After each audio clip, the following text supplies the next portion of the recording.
The audience for my research are usually psychologists and general social scientists, anybody who's interested in addiction and technology use.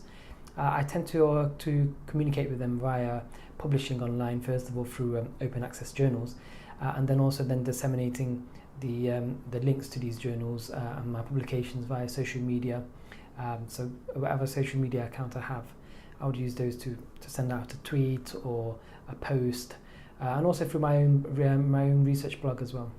So at the moment, I'm actually gathering data for a research study on social media use and ADHD, and there's a couple of other measures as well linked to ADHD. So I've been tweeting, I've been putting it on Facebook. I've also used my blog. So when I usually post on my blog, it's kind of shared instantly with the other social media out there. So it allows me to get it out, so it reaches out to more people. So but then when I've published a piece of work, I would also put the abstract on there and the reference to the actual citation to the text.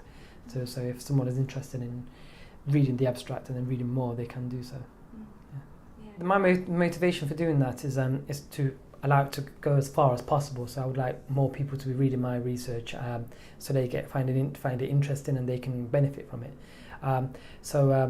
The further the reach, the better it is for me. So I like it when other people read my work and then cite it, and that kind of motivates me to see that other people are enjoying it and they have opinions on it, whether that's good or bad.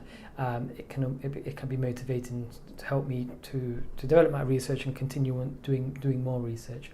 So I like the fact that it goes out to more people read it, and then they can benefit from it. So I've had experiences where people from other organisations have contacted me and they were interested in doing some sort of project which will benefit their work practices.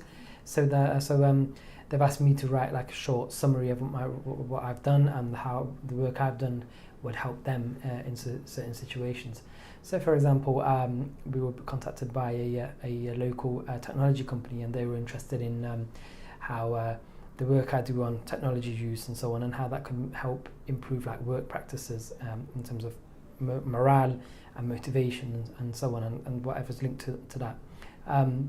So having contact with people from different industry has helped me to show the applicability of my work and how it's not just focused on academia and just theory, but it's more practical driven as well as theory driven. So that's been quite exciting, and it shows that the work can be applied to the real world. So that's been really motivating for me, and also in a way challenging, because it kind of makes me explain my work to show how it will be relevant to different fields of life. Yeah. I would suggest that they can continue doing research in the area they've been focusing on, and just try and develop some sort of passion and some sort of kind of niche, if you can, or a gap where in that knowledge area where you can actually start working from the bottom and then work your way up.